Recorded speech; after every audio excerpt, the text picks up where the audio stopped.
Bienvenidos amigos a Radio Uruguay 1050 AM, bienvenidos a La Máquina de Pensar. Llegamos al jueves de esta semana dedicada a la película Matrix, a la trilogía Matrix. Hemos conversado durante la semana con varios expertos, psicólogos, filósofos, en fin, hemos conversado ayer con Rubén Tani, que por cierto no le gustaba nada Matrix y no quiso hablar de Matrix. Él dijo, me decía fuera de micrófono que le gustaba más películas de los 80 como Blade Runner, obviamente, Terminator y Robocop, ¿no? El tema de la vinculación entre la máquina y las personas. Yo me quedé pensando esto de Rubén Tani porque creo que Matrix, no sé, vamos a conversar, no sé si tiene que ver tanto entre las personas y las máquinas, porque las máquinas no aparecen demasiado, sino más bien con la construcción de la realidad. Pero en fin, Matrix es una metáfora amplia, abierta y donde parece que cabe casi todo. Tenemos ahí a Jorge Pozzi en control de emisiones, lo tenemos al Flaco Germán en la puesta a punto, y aquí le damos la bienvenida a Ramiro Sánchez. ¿Cómo le va? ¿Qué tal? Sánchez? ¿Todo bien, Pablo? ¿Cómo andás? Bien.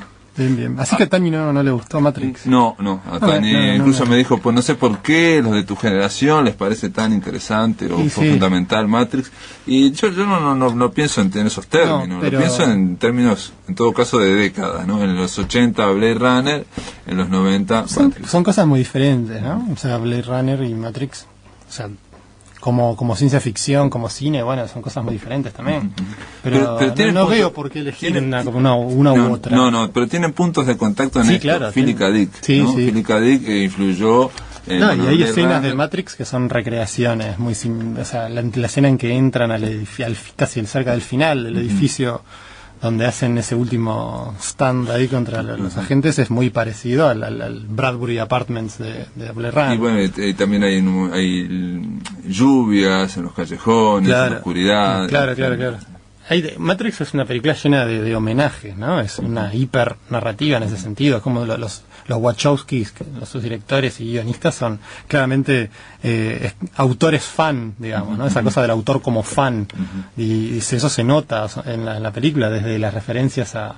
Por eso hay tanto para entrarle, y que la dirección por la que entres te configura todo lo que vas a decir, del cine de artes marciales. El cyberpunk, todo el mundo dijo que, bueno, Matrix de alguna bebía de ahí, y también mucha gente dice que Philip K. Dick es una de las fuentes del cyberpunk. Blade Runner también. El tema, en realidad Blade Runner, lo que tiene Blade Runner de cyberpunk es justamente lo que más se aleja de Dick. Si vos lees la novela, no tiene para nada ese ambiente, digamos, ¿no? El cyberpunk suele citar a Dick como una de sus influencias, pero eso creo que fue una cosa muy de perspectiva de los 80. Matrix sale en el 99, cuando el cyberpunk ya estaba enterrado de alguna manera. Lo que podía existir en ese momento era, al menos en la ciencia ficción escrita, el post-cyberpunk, con gente como Neil Stephenson, que estaban trabajando más bien la ciencia ficción del futuro inmediatamente cercano, digamos, que vos lees Cryptonomicon y no queda para nada claro si es hoy o mañana, pero no es dentro de 10 años, ni mucho menos, ¿no? No. Entonces, Matrix tiene un poco eso y juega con esa idea de que la realidad que crean las máquinas es deliberadamente clavada en un presente que es los fines de los años 90. Del 99, sí, incluso por eso se salvaría el tema que a mí siempre me cae mal cuando veo. El de los celulares. El de los celulares grandes. Sin embargo, no queda mal el hecho de que usen disquetes cuadrados, eso no queda mal y queda perfecto. Bueno, pero ten en cuenta que pero también los ellos celulares están grandes como... En la matriz, los celulares son grandes porque la matriz está clavada en el año 98, 99. Sí. Y en el mundo real es porque tuvieron que reconstruir de cero la tecnología, también, en cierto modo. Viste que es todo muy precario, ¿no? Eso es una cosa muy interesante, que se le acerca a la cosa muy ochentera del retrofuturo. ¿No? Y eso es Blade Runner. Más o menos. Blade Runner también tenés los autos que vuelan y te habla de los viajes espaciales. Pero la vestimenta, los vestuarios hablan de un retro futuro. Está bien, tenés razón. Lo capaz que yo apuntaba más a lo retro futuro en la tecnología, la cosa medio paleotecnológica. Y Matrix tiene mucho de eso, ¿no? O sea, si ves las consolas del Nabucodonosor y todo, tiene una carga. Eso quizá lo cambiaron un poco en la 2. Por eso me alegró cuando dijiste la trilogía Matrix, porque yo defiendo mucho las tres películas. Me parece que la actitud de decir que la 1 es una maravilla y las otras dos son una cagada, no me gusta para nada. Tienen sus diferencias, por supuesto, quizás la 1 es más perfecta como cine, lo que vos quieras, pero me parece que la 1, si fuera si hubiese terminado ahí sería una cosa muy incompleta. La 2 y la 3, a su manera, me parece que la complementan de un modo y la cierran de un modo mucho más interesante. Y ahí es donde hay un desliz de esto que yo decía, que es en la parte en que llegan a Zion, en la 2, en Recargado, ves que ahí tienen tecnología holográfica y ahí como que cambiaron un poco, pero lo compensaron con toda esa cosa reprimigenia del baile, viste, en la caverna y el golpe, los golpes de los pies en la tierra. Entonces, es una película muy alusiva, ¿no? Yo creo que la 2 y la 3, el tema que falló para mí es que la 2 y la 3 son una película y la hicieron en dos. Entonces hacer una película que tiene la estructura clásica de planteo, nudo y desenlace, que no tiene funciona, narrativa, claro. no funciona si el planteo está en una y el nudo y el desenlace están en la totalmente. Lo que sucede es que también hay que tener en cuenta que salieron más o menos en la época que estaban saliendo las del Señor de los Anillos, que son eso, son exactamente lo mismo. Yo me acuerdo todavía cuando fui a ver la 1 al cine, en el estreno, que fue en el 2002, enero de 2002, que gente que quizá no había leído los libros, cuando termina la película y estaban Frodo y Sam mirando la desolación de Mordor y todo eso, ¿cómo termina acá? Y capaz que porque El Señor de los Anillos es un libro partido en 3 y por lo tanto es una película partida en 3. Claro. Que es verdad lo que decís. No, pero acá lo que yo digo, al poner en dos películas, una, queda y sobre todo queda cuestiones alargadas. Se nota que hay escenas que son marciales. Sí, la persecución de la 2, en la carretera. Sobre todo en la 2 hay escenas marciales que son... Sí. Pero yo lo defiendo, si bien concedo todo eso que vos decís, la defiendo por una cosa fundamental que es, quizás sí, volviendo a lo que vos me preguntabas, donde aparece realmente la influencia de Philip Dick más allá del cyberpunk. Y es en el tema de la espiritualidad y el futuro y la ciencia ficción.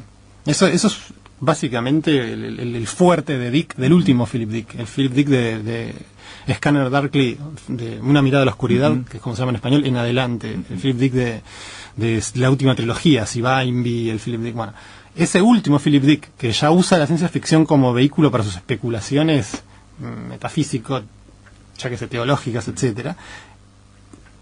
Ese tipo de inquietud filosófica salvaje, vamos a llamarla, es lo que me parece hereda más Matrix de Philip K. Dick. Sobre todo por eso que te decía, por la inquietud sobre la realidad, sobre la definición última de la realidad y la persona en relación a la realidad, el sujeto, etcétera. Y eso lo ves claramente en justamente la 2 y la 3. Porque vos en la 1, supongo que capaz que lo hablaron estos días, pero en la 1 hay una escena clave que es cuando Morpheus le dice a Neo los argumentos de Berkeley, digamos, ¿no? O sea, el idealismo, o sea, lo que si hablamos de realidad, ¿Qué es lo real? Claro, lo real son impulsos en tu cerebro, claro, son ideas en tu mente, tocar, oler, son impulsos eléctricos en tu cerebro. Ahí va. Bueno, y le dice, o sea, alguna vez tuviste un sueño y no supiste cuando te despertaste, ¿no? También en la de Sun Tzu, ¿cómo era, no? La mariposa, el hombre que sueña con una mariposa. Ahora, el tema es que luego la película te plantea que sí hay una realidad real. La 1 sí, entonces dice, bienvenido al desierto de lo real. Sin embargo, en esa realidad también valen los mismos argumentos. ¿Cómo saben que eso es real? Y lo interesante es que esa pregunta que queda abierta o esbozada en la 1, sí es contestada en la 2 y la 3. Complejizada en la 3, sobre todo en la 3. Y relativizada. Por eso al final de la 2, cuando Neo en el mundo real usa sus poderes, lo cual no tendría sentido en el contexto de la 1, y especialmente en la 3, cuando Neo ya está ciego, obviamente ahí tenemos toda una figura arquetípica, ¿no? del ciego que ve, ¿no? Hay todo un tema arquetípico de Neo como el viaje del héroe, ¿no? Que todas las estaciones que atraviesa, la muerte, vuelve de la muerte, renace, adquiere todo un camino de aprendizaje, etcétera, y al final, cuando ya está ciego, ahí hay una referencia a Dune de Frank Herbert, sobre todo al Mesías de Dune, que es la segunda parte, que el protagonista Paul Atreides está ciego también y pasa una cosa muy similar. Bueno, en esa idea de cuando Neo está ciego, vendado incluso, ve el código de lo real. ¿Viste? Es como las letritas verdes de la 1, pero las ve naranjas, doradas. Eso también son un montón de referencias a la alquimia, el tema de los colores en la alquimia.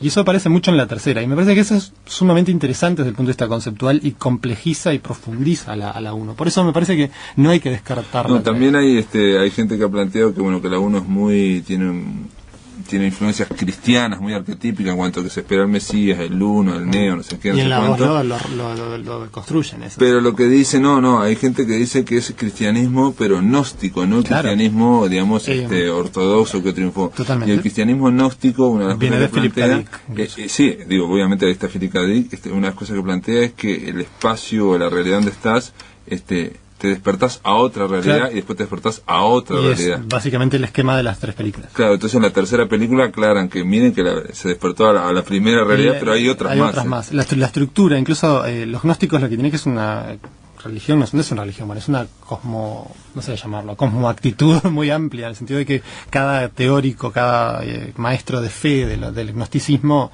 Valentín, Basílides, todos esos tenían sus propias ideas, diferencias, digamos. Entonces, creo que es la de Basílides, habla de los arcontes, que son como en los videojuegos, el jefe de pantalla que había que vencer para pasar a la siguiente. Bueno, en la cosmovisión de Basílides hay una serie de realidades, cada una está liderada por... incluso creadas por un demiurgo exactamente, que no es exactamente Dios. Exactamente.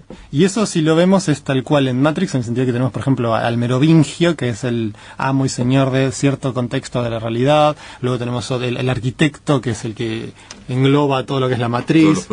Entonces todo eso es muy gnóstico. No, y aparte es muy, digamos, no sé si gnóstico el tema del retorno, cuando le dicen a Neo que vos sos el sexto o séptimo, sí, que está intentando hacer lo mismo. Sí. Hasta él todos habían ido por el camino ofrecido por la trampa del sistema, digamos.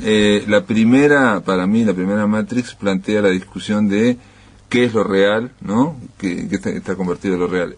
O sea, la idea de que lo que nosotros creemos que es realidad, moverte el piso, digamos, ¿no? Y en la segunda y la tercera, el tema de la unicidad, digamos. Todos nos creemos que somos únicos.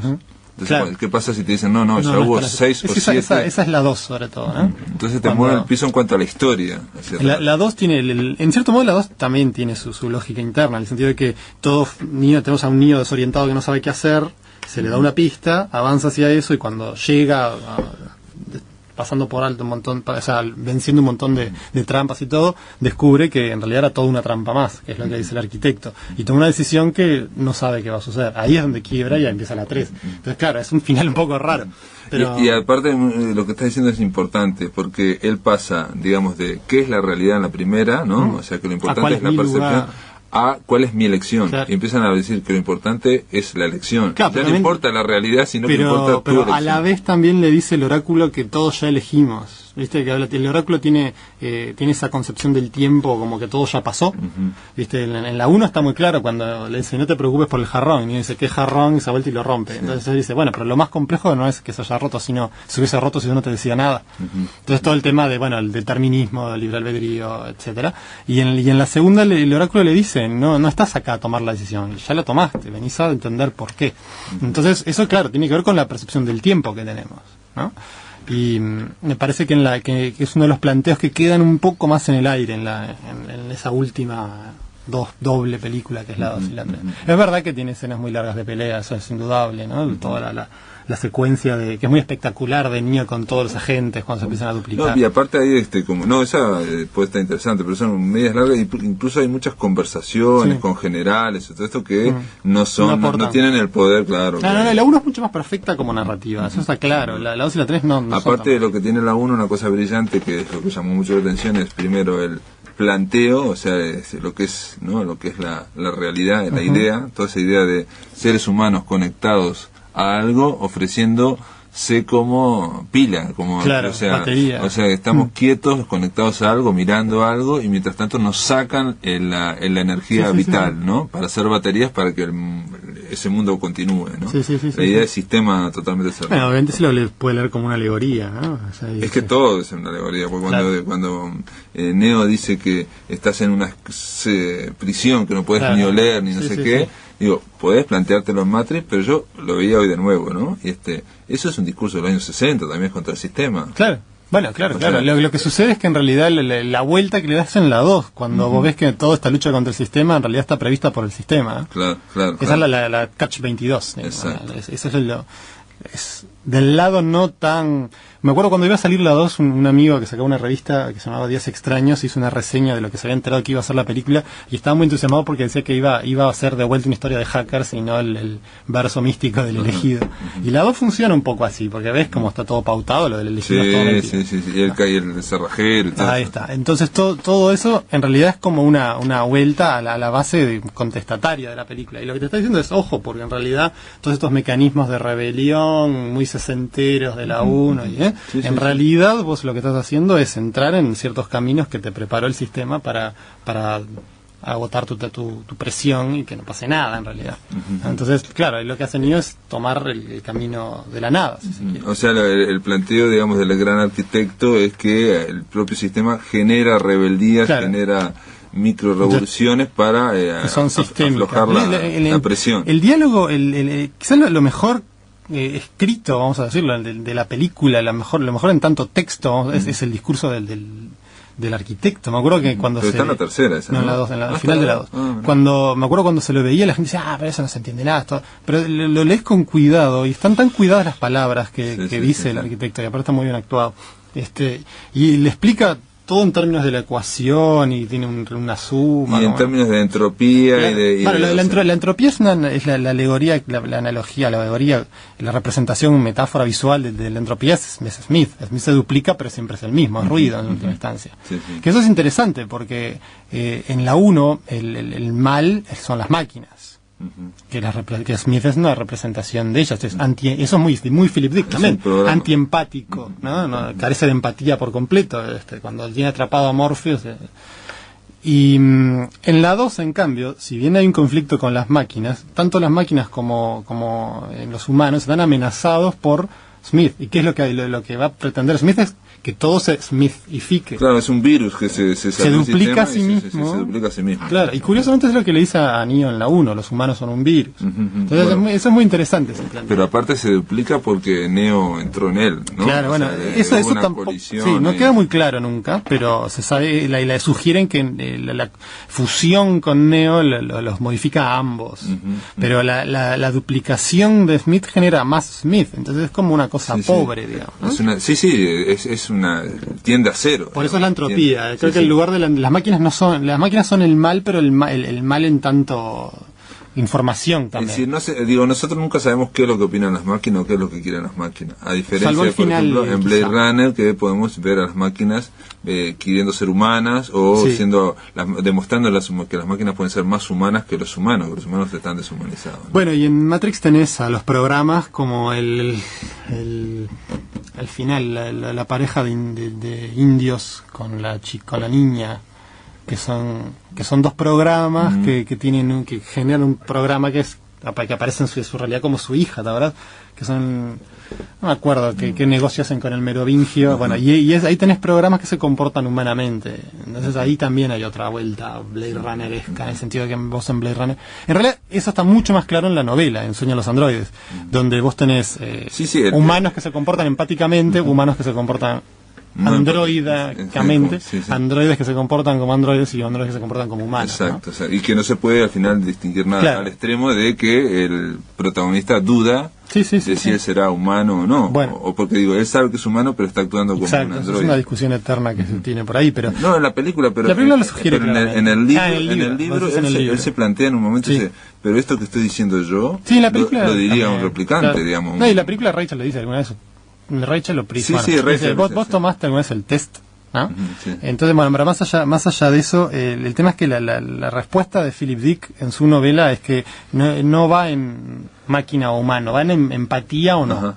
Y en general en Dick, y eso se ve sobre todo en una novela que se llama Tiempo de Marte, la fuerza enemiga de la empatía es la entropía. En Tiempo de Marte hay en Ubik, no sé si leíste Ubik es gran parte de Ubik transcurre una especie de semivida donde la gente que se muere accede a ese mundo donde te usan la energía que te queda para que tu conciencia viva un poco más.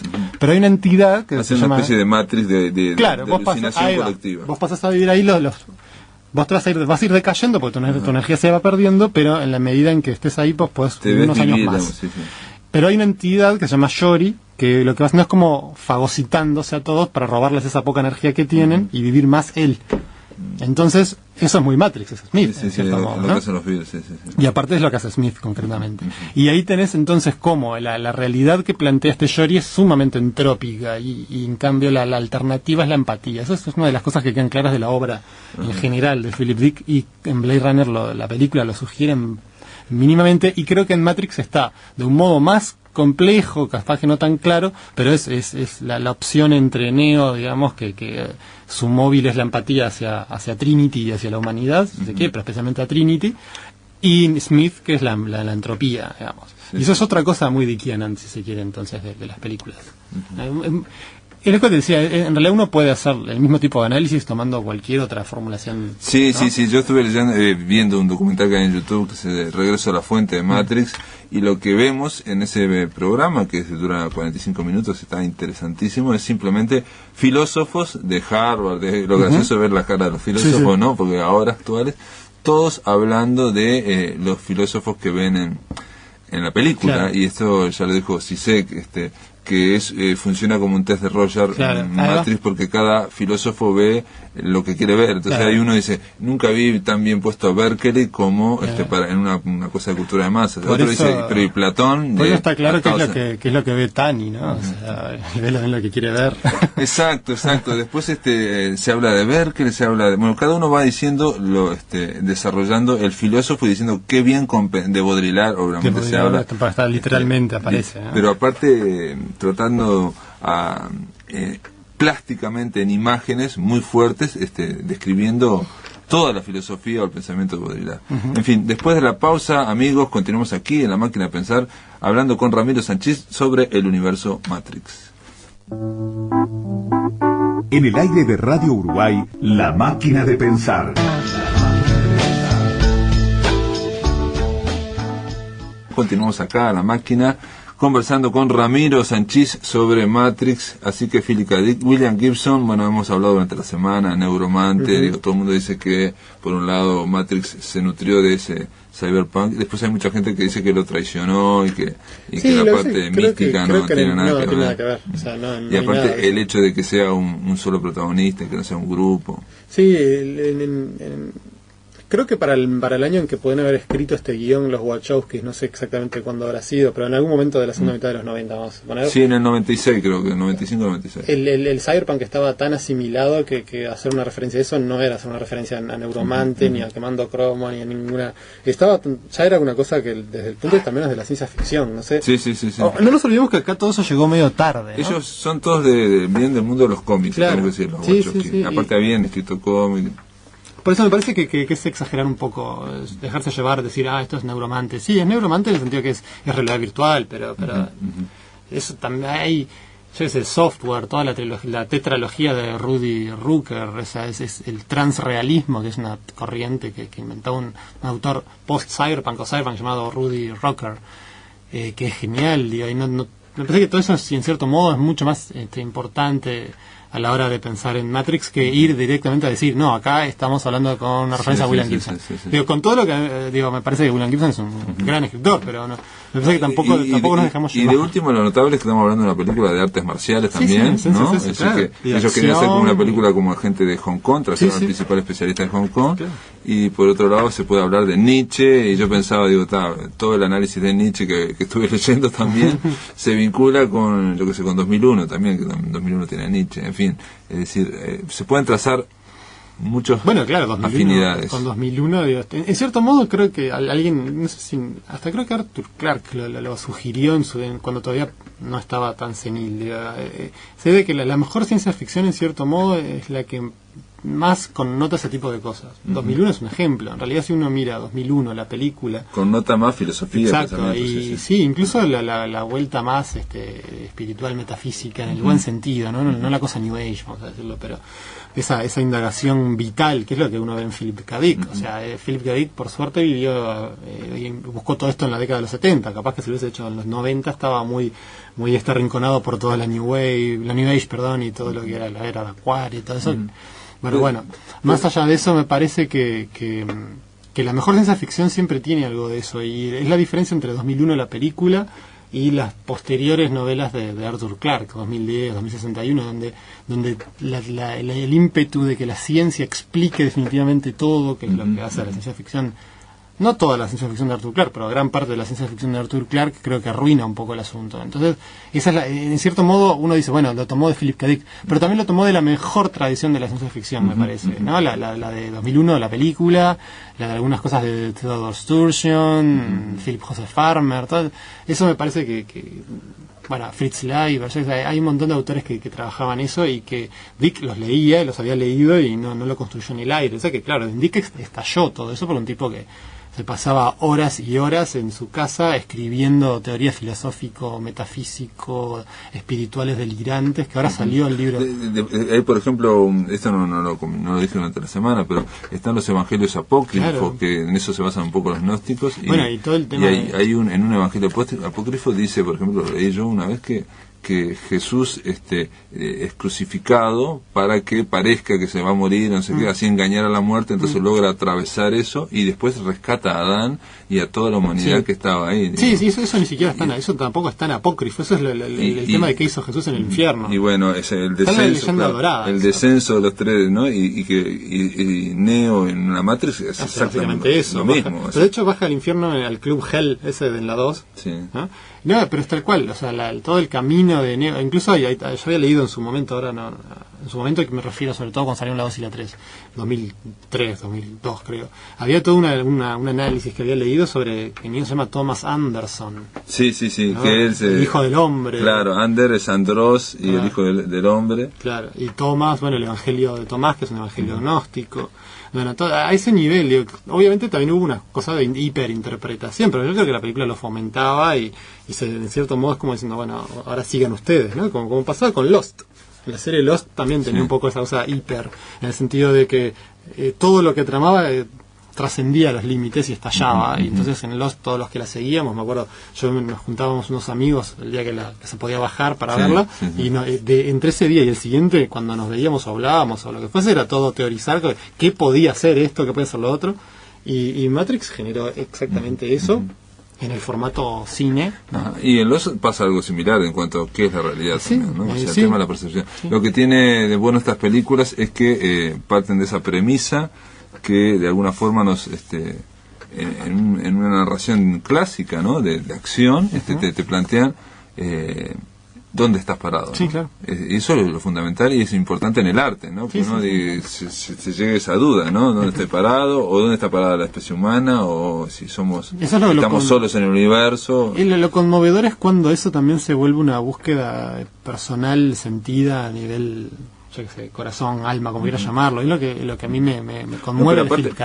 Y conmueve las estanterías, las estructuras, claro, la idea de que, por ejemplo, también en este documental que estuve viendo sobre Matrix, otro de los filósofos, una filósofa de Estados Unidos, plantea que ahí está todo Kant, ¿no? De que Kant planteaba que la realidad es una construcción de la mente, y entonces si hay unas categorías, y si cambiamos la construcción, cambiaríamos la realidad. Y todo lo que no entra en esa construcción no es percibido. Kant hablaba del noumenon, o la cosa en sí, que era incognoscible, ¿no? Entonces, en Matrix, si tomamos las tres como una totalidad, esa progresión de Neo hacia una realidad que nunca va a atrapar, en cierto modo. Exacto, que se va a ir, siempre un juego de cajas chicas, se va ampliando y ampliando, y te desestabiliza también el tema. Es como el Aquiles y la tortuga mezclado con Kant, en el sentido de que siempre va a haber una fracción a la que no accedemos, y luego una fracción de esa fracción y una tendencia al infinito, donde el punto final es la realidad, digamos, ¿no? Pero por otro lado vamos aumentando el conocimiento, ¿no? Sí. O sea, se va expandiendo como el conocimiento y no hay una, digamos, aporía o una tendencia, digamos, a... Claro, es un escepticismo no tan radical, es más una cosa popperiana, de que al final la ciencia progresa, en cierto modo, ¿no? Habría que ver, por qué lado lo agarraron los guachos, que es una cosa como medio moderna en ese sentido, hipermoderna quizás se podría decir. Bueno, de todas formas Matrix funciona, por lo menos yo estuve viendo, justo coincidió que este fin de semana pasaron la 1 y la 2, y las volví a ver. Yo las bajé en HD para verlas en HD, que las vi. ¿Y? Como todavía no creo que está terminando de bajar ahora mi máquina, y la quiero ver de vuelta, por supuesto. Estuve viendo un documental también sobre Matrix y plantea un detalle que eso lo pensé también en tema de la ciencia ficción, ¿no? Las películas de ciencia ficción, los recursos digitales funcionan cuando te hacen creer que ya estamos ahí en ese, claro, ¿no? Entonces, por ejemplo, cuando yo vi Matrix pensé que era todo digital y dije, qué impresionante lo que se está haciendo. Y era todo con digital. el Time Ballet, resulta que tuvieron que mezclar película con digital. No, lo que voy es que tenés un montón de 120 cámaras para sacando fotos. Lo que me parece que funciona bien en Matrix es la idea que estás viendo un montón de efectos y que, porque en realidad estamos hablando de una realidad simulada, ¿no? Entonces es como que funciona bien por ese lado también. Bueno, muy bien, ¿qué le vamos a dar la bienvenida a Manuel Barrios? Pero no tenemos casi para conversar en absoluto, porque tenemos 2 minutos. ¿Cómo andas, Manuel Barrios? Bien, muy bien. Impresionante la llegada de Manuel Barrios. Tenemos 2 minutos para hablar de tu nueva editorial. ¿Cómo andás? Bueno, bien, son 2 minutos, pero 2 minutos que van a valer oro. Dale. Este sábado vamos a presentar en el Boliche Calima, Sí. que queda en Jackson y Durazno, Ujú. los 5 primeros títulos de la editorial Mental, que es una editorial colectiva que tenemos junto a 4 poetas más: Alex Piperno, Olga Leiva, Santiago Márquez y Diego de Ávila. Vamos a presentar los 5 títulos en Calima a las 18 horas. Va a haber también un pequeño Benito agasajo y brindis, y además de eso vamos a presentar otros 2 libros de Alex Piperno y mío también, que fueron publicados en México por la editorial Literal, que la presentación va a estar a cargo de Lourdes Silva, que está acá con nosotros. Hola, ¿qué tal? ¿Y sos mexicana? No. No. No, Sí, ella sí. es la que va a presentar los Está muy libros, bien. y lo interesante es que vamos a hablar un poquito de literatura, que eso es lo interesante. Bueno, queda hecha la presentación, fue una visita relámpago, ya que estamos hablando de Matrix, tipo Matrix, vinieron caminando por las paredes y se van a tener que ir corriendo por las paredes. Editorial Mental presenta 6 títulos mañana, Control Mental se llama. Sábado. No, el sábado, 18 horas. A las 18 horas, El sábado ahí en 18 Calima, Boliche, Durazno y Jackson, está hecha la presentación. En la invitación no siempre se presentan 5 títulos, no, 7 títulos de poesía en 7 Uruguay, títulos. a la vez, vale la pena ir. Gracias por estar acá. No, gracias a vos por el relámpago. Muy bien, amigos, después de la pausa continuamos aquí en La Máquina de Pensar. En el aire de Radio Uruguay, La Máquina de Pensar.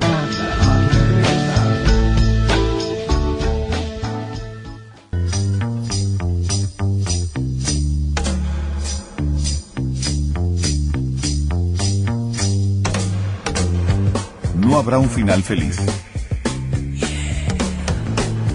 Una columna donde Rodolfo Santulo repasa las obras maestras en el simple arte de matar. Matar. No habrá un final feliz. Novelas, películas y cómics que dan cuenta del lado oscuro de la sangre. No habrá un final feliz. Porque en la serie negra, no todo sale según lo esperado.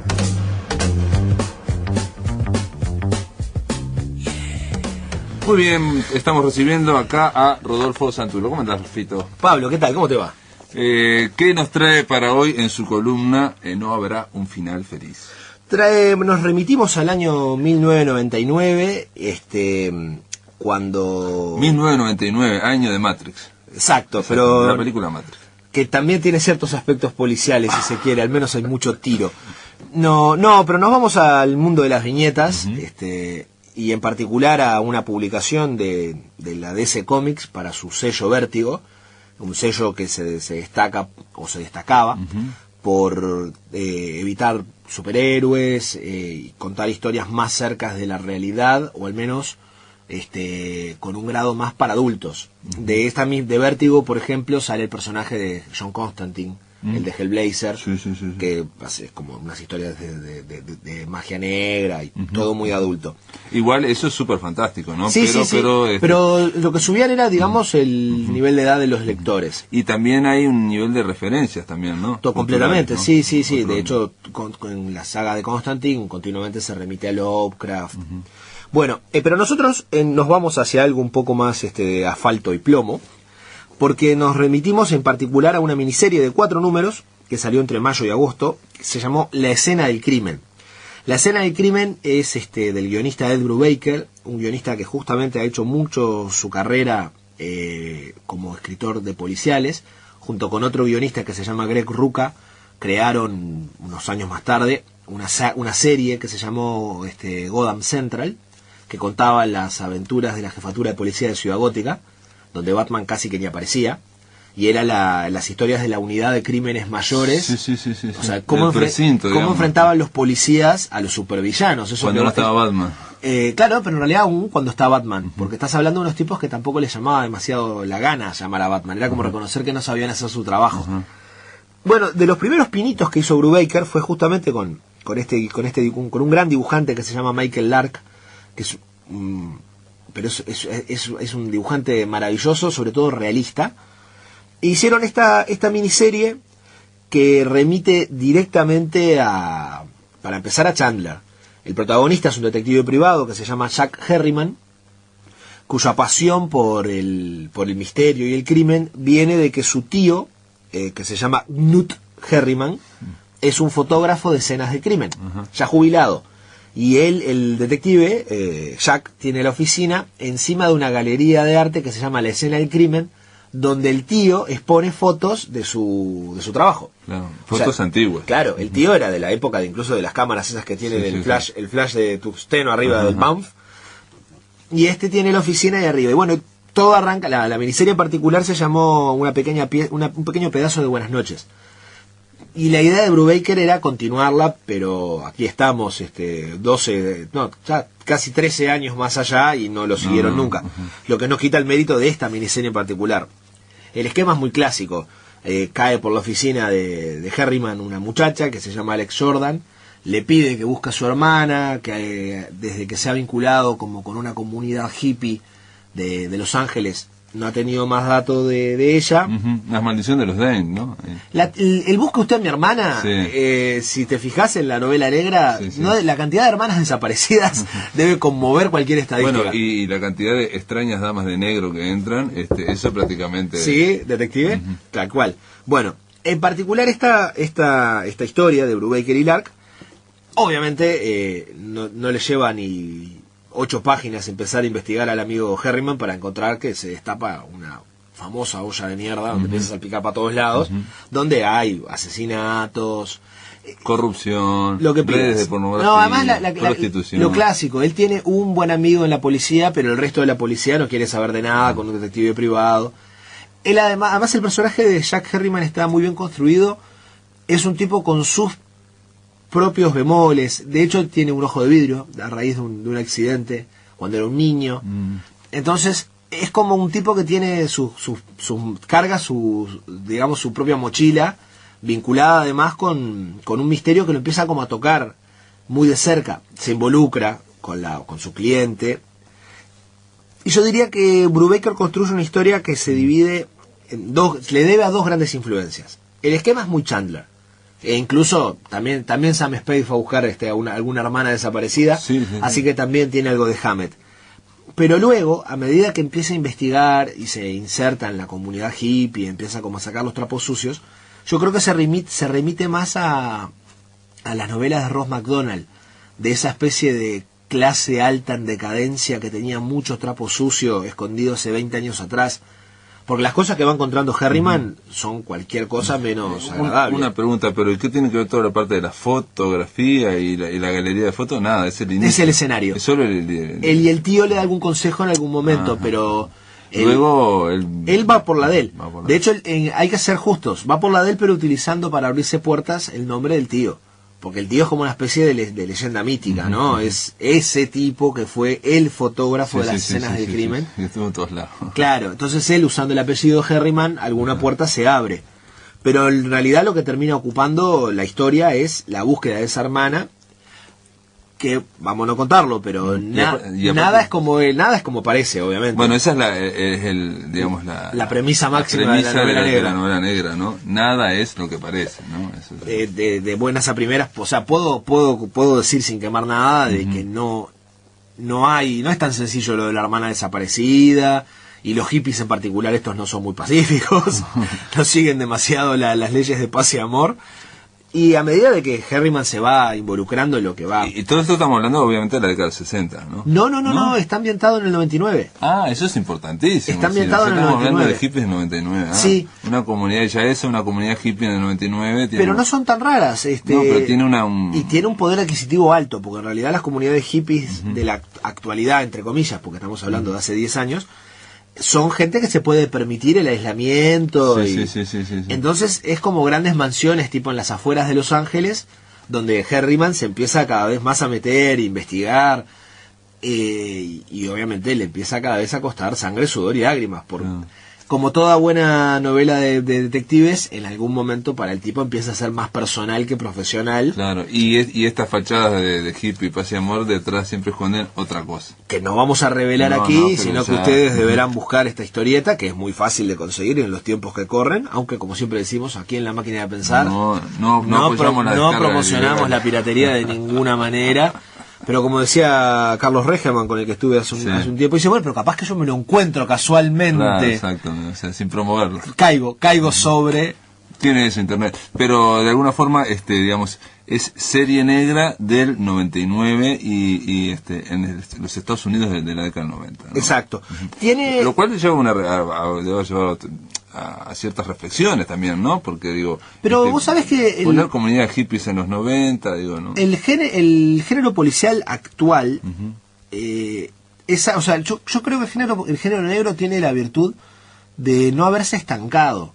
O sea, uno se puede remitir como juego u homenaje cuando escribe y va a la década del 40, el detective. Sí, eso generalmente es un poco manierista. Claro, y lo puede hacer o básicamente para apoyarse en códigos muy conocidos o como juego.